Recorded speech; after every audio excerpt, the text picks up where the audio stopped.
So yeah, we'll start with the latest Nick Crowley video, YouTube's Darkest Video 7. It's not gonna be happy, but hey, they're interesting.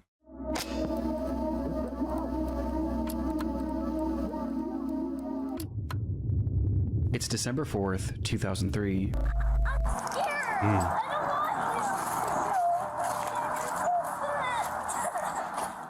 Scared. I'm gonna go try to get them to stop doing that. A police officer walking in a local park in Arlington, Virginia, is approached by a concerned family, claiming that someone in a nearby neighborhood had been shooting off a flare gun. The officer could hear it too, and following the sound, he eventually found himself at the home of 56-year-old James Yu. The man lived alone in his half of this duplex, and was described by neighbors as a recluse known to exhibit unusual behavior. Across his social media, he made posts claiming that he was the victim of fraud at the hands of all sorts of government agencies, as he had a deep distrust of the US government as well as law enforcement, and he believed that numerous people were attempting to kill him, like his ex-wife, the FBI, and even his... He believed his posts are cooked. October 5th signal, one from U of Missouri, the Show Me State show, October 6th signal from Dallas College, Dallas, JFK assassinate. Like James Wood declared independent, triangulate signal, college, university with deep state conspiring to kill James Wu. He's definitely not doing well mentally. Yeah, that's the kind of post that, yeah, like it tells you everything. Attempting to kill him, like his ex-wife, the FBI, and even his neighbors. His posts seemed entirely nonsensical, and so did many of his actions. In the months prior, he had covered up all of his windows with garbage bags and aluminum foil, and he even wrapped his trees in toilet paper. And though these actions are entirely harmless, on this day, things were... Okay, that's harmless, but that's enough to tell you that someone is going a bit insane, no? Like, he's probably not doing some artistic project or something. ...becoming far more troubling.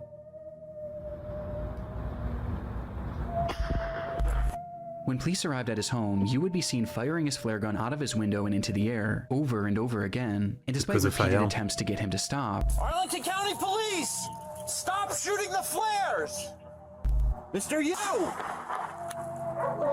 He didn't let I had no idea like flare gun sounded like an actual gun. Like it sounds like a real gunshot. Up, shooting 41 flares in the span of just 25 minutes. And he did it all with no explanation. In fact, he didn't even say a single word. Understandably, police were eager to get Yu out of his home for questioning, as at this point it wasn't obvious whether or not he was a threat. And so for hours and hours they called out to him, first asking and then demanding that he exit his home. Hours? They're not breaking into it? I guess they need a warrant or whatever, but how long does it take to... Well, no, actually you need a warrant. Like, if this guy seems like a danger, which you could say flare gun could cause a fire, then why would they wait hours to try to breach into the house? James, Arlington Police, come to the front door with your hands up. Do it now. We have your building surrounded. But still, there was no response. Growing impatient and worried that Yu might be planning something, the police would eventually bring in a specialized vehicle to bust down the door and spray the inside of the home with gas, all in an attempt to draw Yu outside. That's the same. James, stay away from your front door. I've never seen that before. Stay away from your front door. Whoa. And in response, Yu began firing once again. Only this time, he wasn't using flares. Oh shit.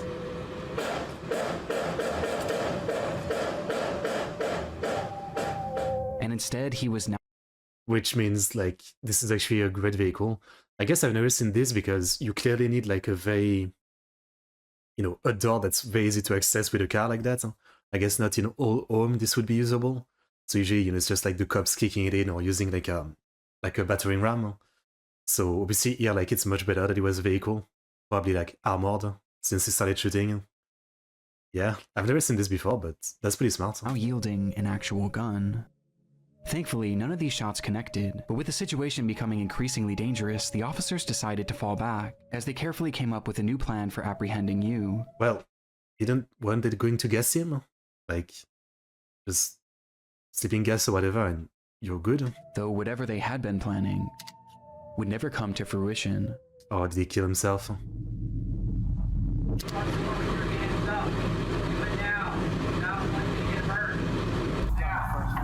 Yeah.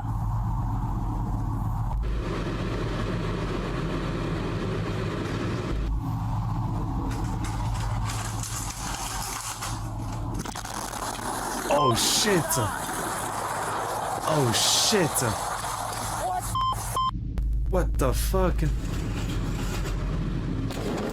Oh! That's insane. I guess he had a ton of explosive. What the fuck? I've never seen something like that before. The house is literally just gone. I've never seen something like that. In a split second, the home was gone, as a massive explosion rang out from inside the house, reducing the entire structure to rubble. Damn, so you know, again, like it seemed weird to me that they were just like waiting hours to even try to break in, but now it's like that was actually the smartest choice, right? I guess can't blame them there. They would all be dead if they got in. Like, I don't know what he had, but... Inside the house, Yu had stored 55 gallons of gasoline in his basement, which he saved for that moment to ignite with no warning and no explanation. Based on the footage, it's been theorized that Yu's actions were an attempt to lure police into his home so that he could then set off this explosion and take them all out along with his neighbors, as he genuinely believed that both parties were conspiring to kill him. Though somehow, when the smoke cleared, no civilians or police officers had so much as been injured. All that was found in the rubble was the remnants of a single body. I mean, that's crazy. Like, looking at the explosion, like, that cop that was, like, in a garden, like, the fact that he managed to not get hit by anything, just so lucky. Though for a moment, this wasn't the end of James Yu's story. Oh. Before that body could be identified, reports across social media began emerging showing that James Yu was somehow still alive. What?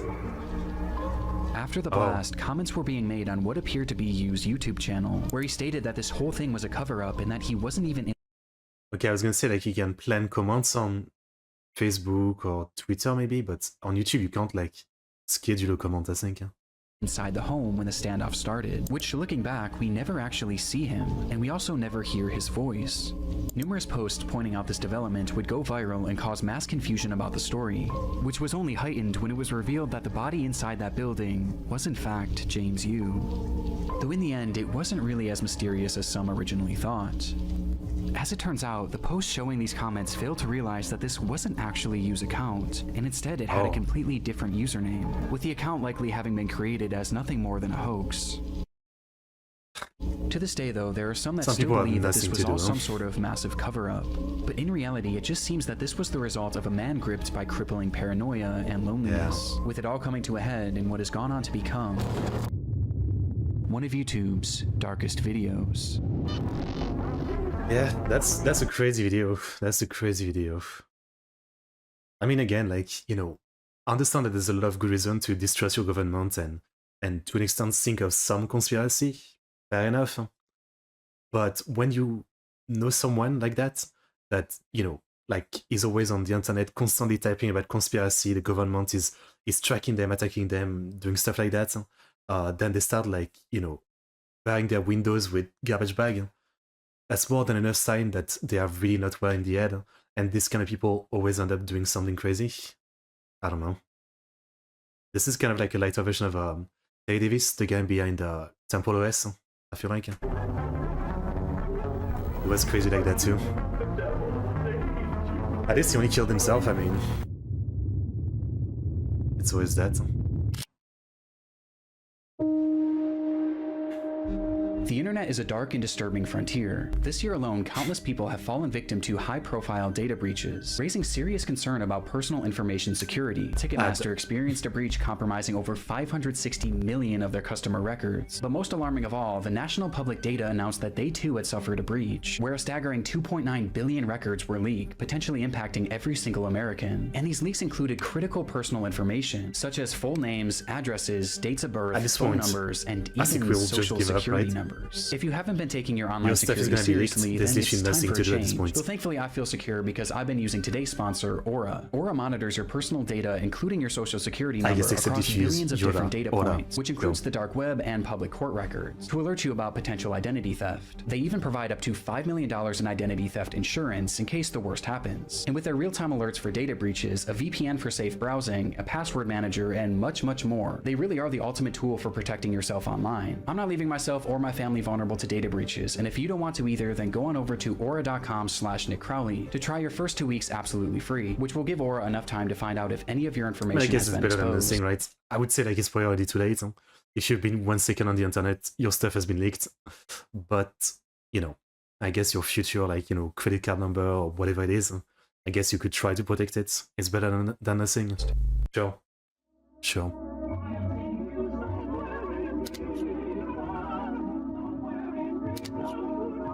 Dream Space 2006. There was really nothing else like it. Oh. This obscure 27,000 square foot structure allowed visitors to enter into what must have felt like another dimension. It was an exhibit called Dream Space. It was the creation of British artist Maurice Agus, a 74-year-old artistic visionary obsessed with the idea of creating large-scale surreal environments, and this was his magnum opus. The structure was inflatable, akin to a massive bounce house, and once inside, guests were confronted with a labyrinth of brightly colored walls and cells, twisting and turning into some sort of surreal maze that patrons were told to lose themselves in. This piece of art premiered back in 2004, and due to its inflatability, it was actually built to travel, making stops in major cities in the UK, before it was eventually set up at Riverside Park in Durham on the 22nd of June, 2006. The very next day, 68-year-old Elizabeth Collins would visit the area with her husband and her daughter, as well as her 14-year-old grandson. And spotting this unusual structure in the distance, Elizabeth's grandson insisted on checking it out, excited— I mean, it looks big, but not that big either. But I guess the other thing I can think is maybe not someone getting lost and dying, more like, you know, like getting choked out because it deflates on someone and they're stuck and they're choking. That's what I can imagine. Taking off his shoes and running inside. And while the rest of the group was more apprehensive about entering, Elizabeth eventually decided to accompany him, leaving her husband and daughter on the outside, though not before turning back to them and joking that she was going in to find peace and serenity. Outside, Elizabeth's husband and daughter sat at a nearby table and enjoyed a cup of tea whilst conversing about the events of the week, only for the man to turn his head and notice that Dream Space was slightly moving, to which he excitedly said, "Oh, it's a ride, it's a ride. I wish I had gone on it." The daughter then turned her head to— Wait, the other idea I have is like, could enough wind lift this thing? See the structure as it began to rise up off the ground, to which she chillingly responded, Fuck. "It's not a ride." Yeah, I don't know. Like, you can say, like, I'm just saying this because I know something bad's gonna happen, but I don't know.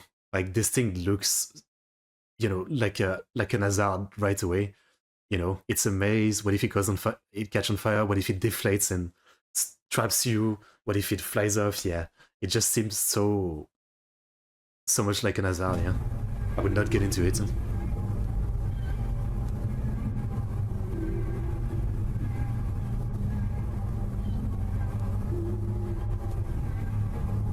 Oh my god. Wait, there's some... Seriously? That much? Oh wow. Oh fuck. You can see, I think you can see someone was sent flying at the bottom right.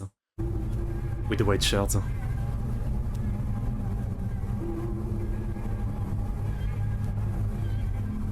That's insane.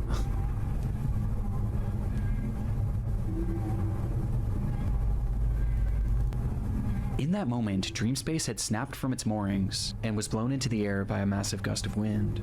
Agus just so happened to be standing at the entrance as it began to shift, and noticing what was happening, he grabbed on as he desperately tried to hold down his entire life's work, though clearly this was of no use. And after being lifted in the air, his grip failed, sending him falling back to the ground below, where he lay staring up at his creation that was now flying 30 feet above him.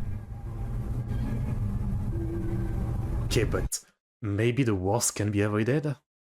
Like, as long as it doesn't really fly into the sky and doesn't deflate, the people inside are more or less like, they're bouncing around on like soft surface, so they might be okay to an extent.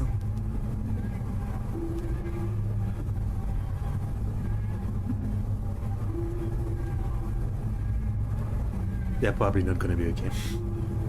Otherwise the video Inside, wouldn't there be. was many as 30 people who were now being thrashed around this giant inflatable structure in a scene that I truly can't even imagine. The claustrophobia of it, the dizzying colors, the screams, it's genuinely one of the most horrific scenarios I've ever heard.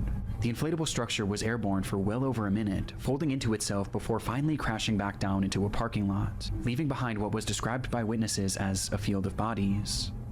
Worst of all, the majority of those in attendance were families with small children, with one 7-year-old girl recounting her experience, saying, "It was very scary and people were screaming. I saw a lady clinging on and then falling out, and then she was lying on her back with people around her. I think she died." This lady was most likely 68-year-old Elizabeth Collings, who had been ejected from the structure when it was in the air, with her injuries being catastrophic and unsurvivable. Of all the others now sprawled throughout this field of grass, most were left injured but thankfully not in serious condition, though this wasn't the case for 38-year-old Claire Fromage, who had been inside during the accident with her 2 children, and despite her kids surviving, she was sadly not so lucky, with Claire and Elizabeth being the sole fatalities of the incident. I mean, again, like, you know, even though I said myself I would probably not get into something like this, you know, like, I don't want to blame anybody who did.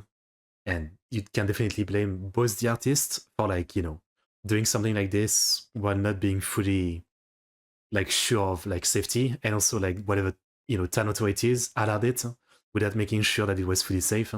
Obviously, that's the people responsible for this. I mean, yeah. The video is terrifying, and though it's easy to say that this could have been so much worse, considering how many people were in Dreamspace at the time, the consequences were still catastrophic, as it devastated 2 families, and likely left many others at the scene traumatized for life, especially the young children. But how could this have happened? Well, that day was particularly warm, which likely caused the air inside the structure to expand, causing a hot air balloon-like effect, which was then exacerbated by sudden strong gusts of wind, which eventually caused the structure to go airborne, as in the end, it just wasn't properly secured for the conditions. Yeah, that's the problem. Soon after the incident, Maurice Agus was arrested for manslaughter, though he would ultimately only end up paying a small fine, as he vowed to never create a large work again. Surprised. Just a few years later in 2009, Maurice Agus would pass away, with his legacy forever being defined by this devastating footage. I mean, all it takes is caring about safety enough, right? Yeah, like, you're making something so unusual, right? That, you know, you have not much real, like, basis to have on it. So you should do a lot more research and testing into the safety of it, and absolutely make sure that, yeah, it wouldn't move, right? I mean, he should definitely be blamed, and seems like he got like pretty easy sentence, which is often the case with stuff like this. Yeah, I feel like it's a pretty common thing, like, you know, like, grandiose artistic exhibition ending up killing people, you know, because they were more caring about, you know, thinking about, like, the artistic side of something rather than the safety side of something. Yeah, tragic. Rest in peace. Happy birthday to you. Rest in peace. Happy birthday to you. Happy birthday, Serena. The what? Happy birthday Elaine Campione to tape. you. Happy birthday, Serena. On October 2nd, 2006, police entered the home of 31-year-old Elaine Campione, where inside they found the woman speaking incoherently. Next to her was a VHS camera, depicting a series of disturbing events that had transpired within the home over the previous months and days, with the footage eventually finding its way onto YouTube. Oh boy. Hi, Serena. It's August 8th, 2006. Happy birthday to you. Happy birthday to you. The tape starts with Elaine pointing her new camera at her daughter Serena. It was her 3rd birthday, and to celebrate, Elaine had left a brand new bike in the living room. What is it? It's a bike! It's a stylish Later, bike. the footage continues, showing Serena once again as Elaine asks, How does Mama love you? This much. Oh, I love you more than that. How much does your Mama love you? Elaine then shows her other daughter Sophia, who was just a baby, before turning the camera on herself and showing the kids how the device worked. Hi! So far, See how normal, the right? camcorder works? Yeah, it's a virus. Look. Hi! Like, I know it's gonna be sad. What's gonna happen to the kids? Is she gonna kill her own kids or something? So far, the footage seems like nothing more than your standard family home videotape, and Oh, appears Akmaloof. completely wholesome. Though, Nice to see you. How you doing? with the next recording, the tone begins to shift, and things start to become slightly concerning. We're watching Nick Crowley's YouTube Darkest video, and right now it's about like a mom in 2006 filming her kids. I don't know what's gonna happen. Deplorable, horrible, messy, filthy apartment that supposedly my 2 children and I live in, and it's just a horrible, horrible mess. What do you mean? I think Diego Campione is totally in the wrong, and I hope he burns in hell. What? Is she? What's the word for it? Like people who have like who are extremely like germaphobic, and you know they have like this obsession with like cleanliness and everything being well put. You know, because that's insane. I mean, this is like, you know, outside of a few toys on the ground, this looks super clean. I mean, do you want to see the mold on my wall? Like, do you want to see the dust? Like the 2 centimeters of dust on my desk? I mean, New Year break is awesome. Fair enough. Rest well. For all his sins, the same as Leonardo. As Elaine shows the camera her home, she begins joking about how they are living in deplorable conditions, before randomly calling out 2 men who she says she hopes burn in hell, Oh, all X, I while her guess. children are in the same room. As she starts to grow more and more agitated. All I wanted to do was take care of my 2 little girls and live happily ever after the 3 years of physical, emotional, and mental abuse that I endured tremendously by Leonardo Campione, and in the past year from Anna and Diego Campione, the mental and emotional abuse. Outright saying that she was abused by a man named Leonard Campione, who happened to be Okay. her ex-husband and the father Well of these then. children. And she goes on from there, with each moment clearly making the kids more and more anxious. And I want justice to my family for what they have all done to us. I cried out for help. They should have charged him for the assaults he did to me. Eventually causing Elaine to snap out of it and stop the camera. And my poor 3-year-old, I did everything to protect. And what are you saying, Sophia? What do you want? She's, yeah, I've seen people like that. She's mentally broken. This is not gonna end well. The video then skips forward once more, with this footage being taken just days before the police were called, showing Serena coloring on the floor as Elaine asks, Who loves ya? Mommy. Who loves you the most? That much? Oh, I think I love you more than that. The scene that unfolds next was recorded on that very same night, just hours later. Okay. Recording this because Leo and there. Are you happy? Everything's gone. Gone. You wouldn't give peace. Did she kill other dolls? You wouldn't tell the truth. You didn't care about our babies. You didn't care about me. You cared about yourself. All you did was hurt. That's what she did. Yeah, I see what it says. In the video, Elaine states that everything is gone, as she speaks to Leo directly, accusing him of having ruined their lives with his constant abuse. I've seen a few cases like that where it's like, you know, like you know, the woman was like so abused that eventually, you know, she gets the kid and she's alone, and to get back at the husband or something, she kills the kids. That's like, I think there's even a term for it, like some kind of like revenge something. It's fucked. It's fucked. I hate you. I hate you. I hate you. I hate you. I hate you. I hate you. And I want you to know how much I hate you. Disturbingly, the children were nowhere to be seen in this footage, with Elaine this eventually is addressing great. them by saying, God believes me. And God's taking care of them now. They're protected by God. Thank God. Thank She you. killed them. Because there's no way I could have them with you. Nothing's good enough for you. It has to always be your way. Well, they're good. And you can have it your way. Your wife and your daughters are dead now. We're all in heaven. according to Elaine, not only were her children gone, but she was too, as she stops the recording soon after. Despite saying Jesus this, Christ, the camera would indeed. actually start up one more time, where It Elaine was strange describes how she coincidence. was still alive, despite having attempted to OD, which prompted her to call the police. Oh, When officers so kill your kids, but to like Don't even kill yourself. Arrived at the home, both Serena and Sophia were found laying in her mother's bed, holding hands and wrapped tightly in rosaries.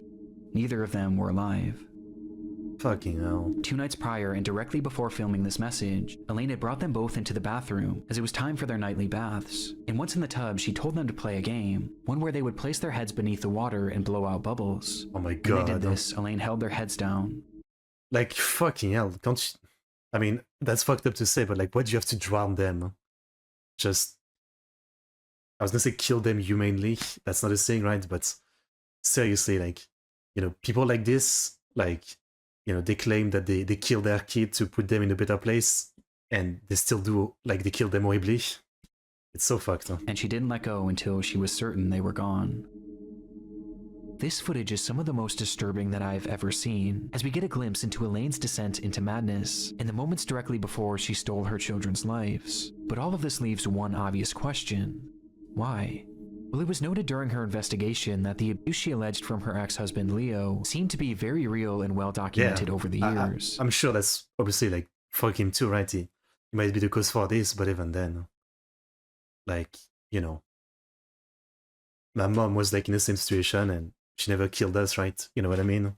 Like, she was very broken from similar situation, and yet she never killed her kids. Leading to Leo not being able to see his children for over a year, with this causing the two to separate, which is when Elaine's mind began to deteriorate. She began believing that people were following her and were going to kill her, with this fear of people eventually shifting to a fear of aliens, as she claimed to have seen them on numerous occasions, believing they were following her. Because of this fear, she refused to let her children out of her sight, not even allowing her own parents to look after them, causing her to become so attached to these children that she genuinely began to believe that they were all one entity, which made things incredibly concerning when she became suicidal and eventually attempted to take her own life.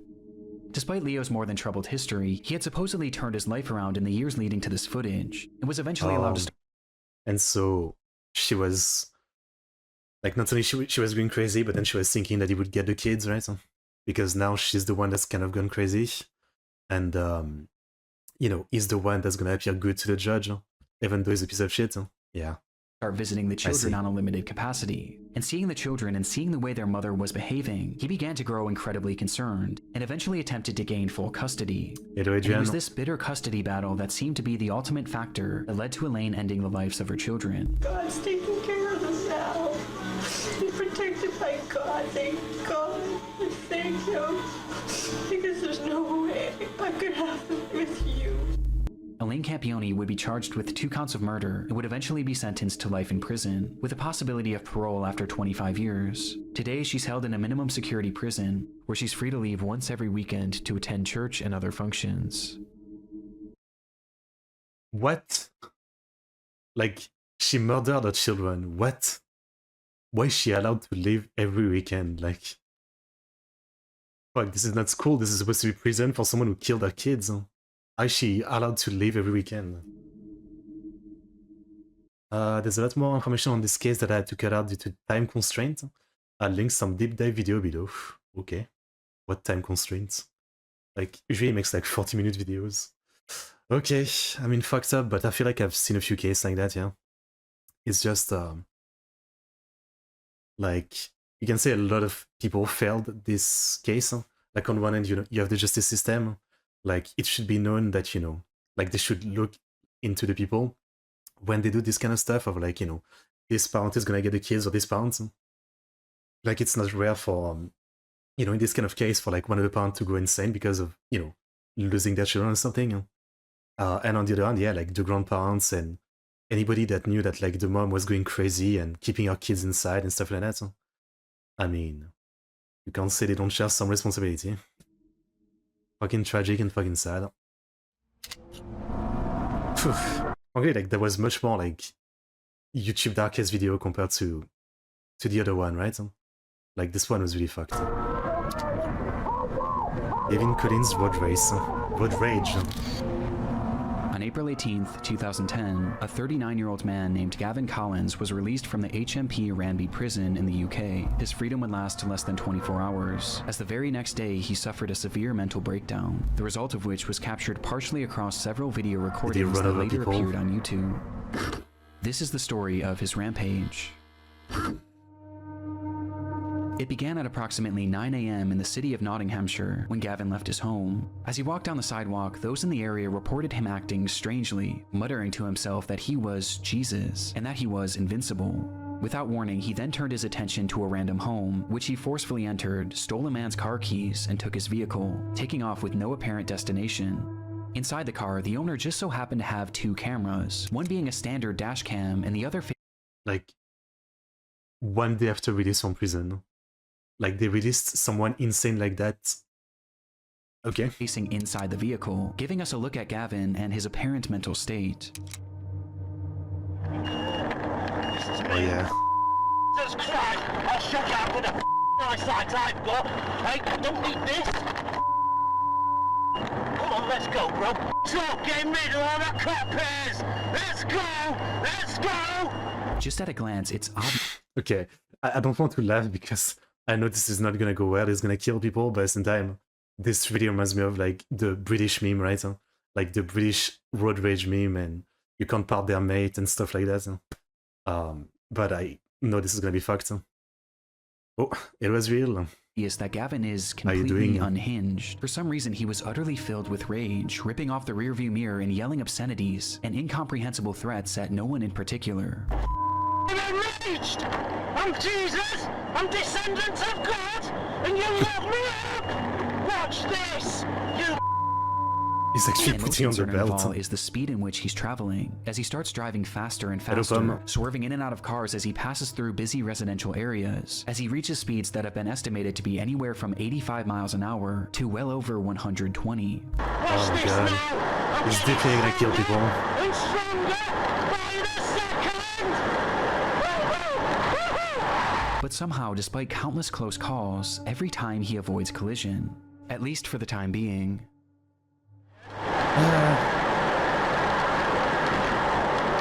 Bro, how is he driving? Like, how is he not crashing? He's fucking like shaking all over the place. Like, what kind of steering, like, you know, like steering stability does this car have?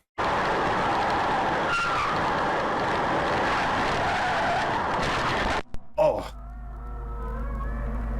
In an instant, Gavin smashes the vehicle into a brick home at full speed, BMW built. with the impact being devastating.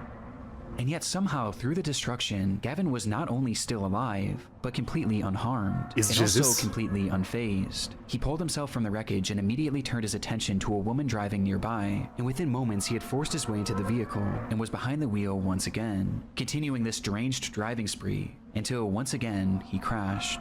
And much like the initial collision, he survived, walking away unscathed before turning his attention to another random home. He did put his belt In on. pursuit of stealing his third vehicle, he grabbed a nearby concrete slab and began to smash through the home's doors, bloodying his hand in the process, before eventually making entry.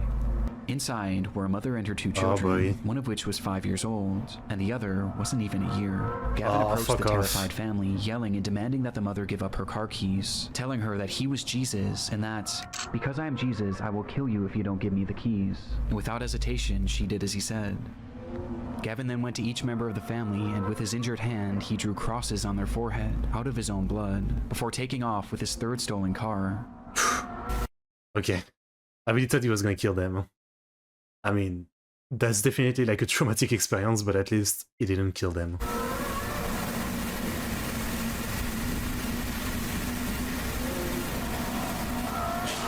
Oh shit. Once again, Gavin was driving manically, though this time he was even more reckless, Oh. crashing into a brick wall and then a cop car, I mean, he's playing before setting GTA his at this sights point. on a pedestrian.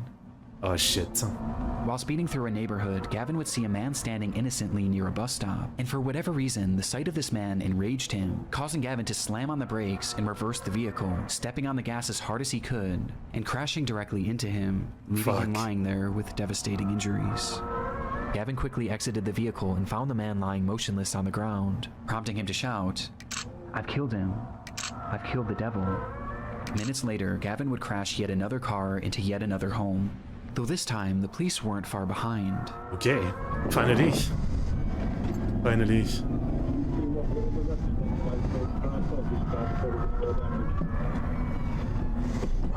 Wait, I didn't follow, like, he was recording all this himself. Yeah, I guess he's recording all this himself. Huh?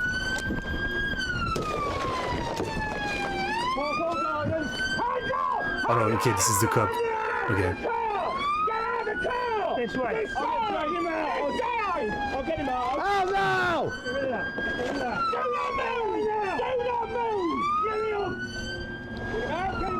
move! Finally bringing his disturbed driving spree to an end. The man that Gavin had struck was 87-year-old Terry Radford. I mean, it's fucked up to say, but again, it's a miracle there's only one there. A retired teacher whose injuries were catastrophic, with the man passing away soon after. According to his family, Terry was an incredible grandfather, father, and son. The footage is genuinely horrifying, but what's most shocking of all is the fact that any of this was even allowed to happen. As stated, like, it's 3 of the stories for this video is like the same, right? Like, people who clearly something could have been done, they were clearly showing insanity. The first guy was like, you know, that blew up his house. Like, again, he was posting stuff on the internet that made him seem insane. He barred his windows. He was rolling trees in toilet paper. Like, you'd think he could have been stopped in advance. Then the lady, right? Like, you know, anyone from her family or friends or anyone who knows her, you know, the fact that she's not going outside, always keeping her kid and just kind of going insane about the custody case. Same thing. Like, you know, no one did anything. And then this fucking guy, I mean, like, one day after being released from prison, like, you tell him in prison they didn't see he was insane when they released him. I understand that, you know, he has a sentence, he did his sentence, so you release him, but, like, you can't tell me, like, he was, like, a normal, happy guy before coming out of prison. And just one day later, he's like this. Previously, this was Gavin's very first day out of prison, and based on the behavior he exhibited whilst in prison, he really should have never been released. Gavin was granted an early release in March of 2019 for charges based around burglary, but just as he was set to be freed, it was discovered that he had submitted an adulterate drug test, which caused his case to be re-examined and resulted in his release being postponed. In response, Gavin lost his mind. Later that month, he assaulted a prison guard before spraying him with an unknown liquid that contained bleach, before proceeding to set his cell on fire and attacking and they still released him. Another officer with a piece of wood. Due to his actions, Gavin was placed into an isolated cell, where less than a week later he started yet another fire, and when an officer entered his cell to put it out, Gavin struck them in the head and pulled out a plastic knife, threatening to slash him. I mean, to be honest, frankly, it's every country, right? Like, there's so many cases like this of someone clearly insane and a danger to the public being released, and within a week, they've done something fucked up. It's just part of the system, right? Stating that it would be a thrill to kill him. Gavin's stay in prison clearly hadn't rehabilitated him. In fact, it seemed to have made him more violent than ever before, and more mentally disturbed. Though shockingly, despite all of these additional crimes, Colin's release would go on to be approved less than 2 weeks later. Okay, I mean, you know, I'm gonna say whoever approved it, if they had all the info about him being crazy, and they still approved it, like, they should be facing consequences, right? Like, you know, if they weren't given any info, like, he's just some guy that served his sentence, sure, release him. Okay, not their fault, but if they were given all this info and they still released him. With Gavin being set free on April 18th, and within just 24 hours, Terry Radford would be brutally killed. Gavin was sentenced to 21 years in prison, and during his trial it was revealed that no drugs were found in his system, and instead this all seemed to be the result of some sort of psychotic episode that just so happened to be captured on camera in one of YouTube's darkest videos. Fucked up, huh? Fucked up. Alright, I mean, frankly, like, the most fucked up one for me was really the one with the mom and the kids. That's the one that feels like the darkest, right? Like, first case, you know, the guy just killed himself, so it's fine. Second case is sad. You know, the attraction, right? But like, it's fucked up to say, you know, at least it wasn't kids. And then the third case, yeah, like, she killed her kids. Yeah, I don't know. Alright, as always, I always watch Nick Crowley video because they're very interesting, but they always leave me depressed. I mean, it just makes you lose faith in humanity and people's logic, right? Like, are any of those cases, all of those cases could have been prevented in advance, right? They all showed signs, they all showed, like, obviously something bad is gonna happen, and yet all of them, no one did anything. I don't know. Yeah, but that's just the way it is, right? That stuff. And yeah, great video, though. Great video.